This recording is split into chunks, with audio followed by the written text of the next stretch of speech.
Istri penyanyi Zulkiflia, Retno Paradinah, menjadi perbincangan setelah video lawasnya viral di media sosial. Video yang diunggah Retno di akun TikToknya itu menunjukkan dirinya menangis saat mendengar majelis hakim menjatuhkan vonis 18 tahun penjara pada Zulkiflia. Terkait viralnya video tersebut, Retno tak mengaku tak menyangka. Ia mengatakan tak banyak orang yang tahu permasalahan hidupnya. Tetapi, usai videonya tersebut viral, Retno menyebut orang-orang mulai mengetahui masalah yang dialaminya. Saya kira ya sudahlah, orang sudah tahu nih masalahnya dan itu juga sudah lama 2020. Tapi, setelah saya iseng-iseng posting gitu, ternyata banyak juga yang enggak tahu masalahnya, ungkap Retno saat dihubungi Kompas.com, Kamis, tanggal 17 Februari tahun 2022. Retno bersyukur dirinya mendapat dukungan dari warganet usai videonya viral.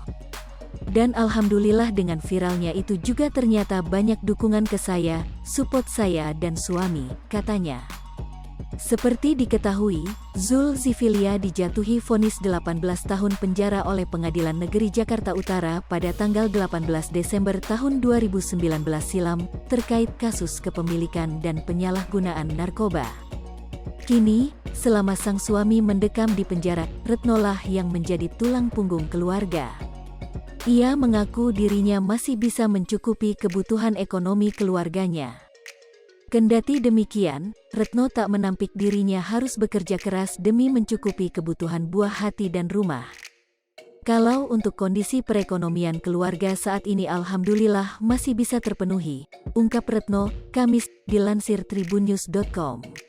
Walaupun saya tetap harus kerja keras untuk memenuhi kebutuhan anak-anak dan kebutuhan kita di rumah, lanjutnya.